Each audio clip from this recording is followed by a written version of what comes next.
ಎಲ್ಲರಿಗೂ ನಮಸ್ಕಾರ. ನಾನು ನಿಮ್ಮ ಮುತ್ತು. ಈ ಒಂದು ವಿಡಿಯೋದಲ್ಲಿ ಗಣರಾಜ್ಯೋತ್ಸವ ಒಂದು ಭಾಷಣವನ್ನು ನೋಡೋಣ. ಇದು ಎಷ್ಟನೇ ಇಸ್ವಿಪ್ಪ ಅಂದರೆ 2026ನೇ ಇಸ್ವಿಯ ಒಂದು 77ನೇ ಗಣರಾಜ್ಯೋತ್ಸವದ ಒಂದು ಭಾಷಣವನ್ನು ನೋಡೋಣ. ಈ ಭಾಷಣವು ಮಕ್ಕಳಿಗೆ ಉಪಯುಕ್ತವಾದರೆ ದಯವಿಟ್ಟು ನಮ್ಮ ಚಾನಲನ್ನು ಸಬ್ಸ್ಕ್ರೈಬ್ ಮಾಡಿ. ಇದೇ ರೀತಿಯಾದಂತಹ ಇಂಟ್ರೆಸ್ಟಿಂಗ್ ವಿಡಿಯೋಗಳಿಗಾಗಿ ನಮ್ಮ ಚಾನಲನ್ನು ಸಬ್ಸ್ಕ್ರೈಬ್ ಮಾಡಿ. ಹಾಗೂ ಈ ಒಂದು ವಿಡಿಯೋ ನಿಮಗೆ ಬಹಳ ಸ್ಫೂರ್ತಿದಾಯಕ ಹಾಗೂ ಇಷ್ಟವಾದರೆ ಈ ಒಂದು ವಿಡಿಯೋಗೆ ಸಾಧ್ಯವಾದಷ್ಟು ಕೊನೆಯಲ್ಲಿ ಒಂದು ಲೈಕ್ ಮಾಡಿ. ಈ ಒಂದು ಲೈಕ್ ಅನೇಕ ವಿಡಿಯೋಗಳಿಗೆ ಪ್ರೋತ್ಸಾಹದಾಯಕವಾಗಿ ಇರುತ್ತದೆ ಮತ್ತು ನಿಮ್ಮ ಫ್ರೆಂಡ್ಸಿಗೂ ಕೂಡ ಶೇರ್ ಮಾಡಿ. ಅದರಿಂದ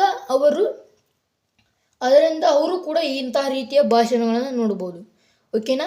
ಹಾಗಾದರೆ ನಿಮಗೆ ಏನಾದರೂ ಇದರಲ್ಲಿ ಡೌಟ್ ಬಂದರೆ ಕಮೆಂಟ್ ಬಾಕ್ಸ್ ಇರುತ್ತೆ. ಆ ಕಮೆಂಟ್ ಬಾಕ್ಸಲ್ಲಿ ನೀವು ಪಕ್ಕ ಕಮೆಂಟ್ ಮಾಡೇ ಬಿಡ್ರಿ. ಓಕೆನಾ? ಹಾಗಾದರೆ ಈ ಒಂದು ಭಾಷಣವನ್ನು ನೋಡೋಣ. ಈಗ ಮೊದಲನೇದಾಗಿ ಏನಪ್ಪ ಅಂದರೆ ಫಸ್ಟ್ ಪಾಯಿಂಟ್, ಈ ಒಂದು ಭಾಷಣವನ್ನು ನೋಡೋದಕ್ಕಿಂತ ಮುಂಚೆ ನಾನು ಒಂದಿಷ್ಟು ಸೂಚನೆಗಳನ್ನು ಹೇಳ್ತೀನಿ.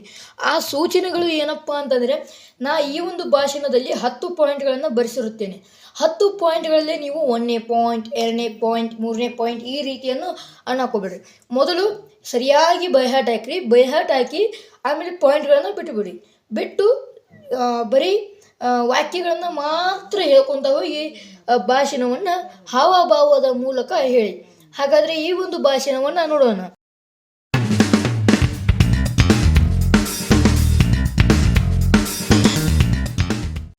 ಎಲ್ಲರಿಗೂ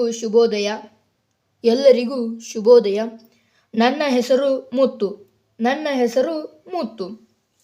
3ನೇ ಪಾಯಿಂಟ್, ಇಂದು ಜನವರಿ 26 ನಾವು ಗಣರಾಜ್ಯೋತ್ಸವವನ್ನು ಆಚರಿಸುತ್ತಿದ್ದೇವೆ. 4ನೇ ಪಾಯಿಂಟ್, ಈ ದಿನದ ಕುರಿತು ಮಾತನಾಡಲು ಬಯಸುತ್ತೇನೆ.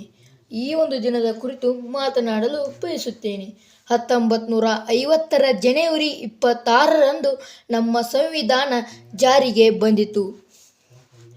ಭಾರತವು ಸಂಪೂರ್ಣ ಗಣರಾಜ್ಯ ರಾಷ್ಟ್ರವಾಗಿರುವ ದಿನವಾಗಿದೆ. 6ನೇ ಪಾಯಿಂಟನ್ನು ಮತ್ತೊಮ್ಮೆ ನಾನು ಹೇಳ್ತೇನೆ. ಭಾರತವು ಸಂಪೂರ್ಣ ಗಣರಾಜ್ಯ ರಾಷ್ಟ್ರವಾಗಿರುವ ದಿನವಾಗಿದೆ. 7ನೇ ಪಾಯಿಂಟನ್ನು ಈಗ ನೋಡೋಣ. ನಮ್ಮ ಸಂವಿಧಾನ ನಮಗೆ ಹಕ್ಕುಗಳು ಮತ್ತು ಕರ್ತವ್ಯಗಳನ್ನು ನೀಡಿದೆ.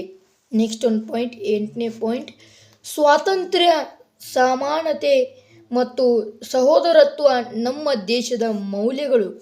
ಈ ಒಂದು ಪಾಯಿಂಟ್ನ ನೀವು ಬಹಳ ಹೈಲೈಟಾಗಿ ಹೇಳಬೇಕು ಹಾವಭಾಗದ ಮೂಲಕ. 8ನೇ ಪಾಯಿಂಟನ್ನು ನಾನು ಮತ್ತೊಮ್ಮೆ ಹೇಳ್ತೀನಿ. ಸ್ವಾತಂತ್ರ್ಯ, ಸಮಾನತೆ ಮತ್ತು ಸಹೋದರತ್ವ ನಮ್ಮ ದೇಶದ ಮೌಲ್ಯಗಳು. ಸಂವಿಧಾನದಂತೆ ನೋಡಿಕೊಳ್ಳುವುದು ಎಲ್ಲರ ಜವಾಬ್ದಾರಿ.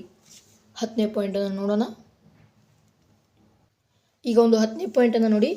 ಸಂವಿಧಾನ ರಚಿಸಲು ಶ್ರಮಿಸಿದ ಡಾಕ್ಟರ್ BR ಅಂಬೇಡ್ಕರ್ ಹಾಗೂ ಅವರ ಸಂಗಡಿಗರನ್ನು ಸ್ಮರಿಸುವ ದಿನ ಎಂದು ತಿಳಿಸಿ ನನ್ನ ಈ ಭಾಷಣವನ್ನು ಮುಗಿಸುತ್ತೇನೆ. ಜೈ ಅಂಬೇಡ್ಕರ್, ಜೈ ಹಿಂದ್, ಜೈ ಭಾರತ್.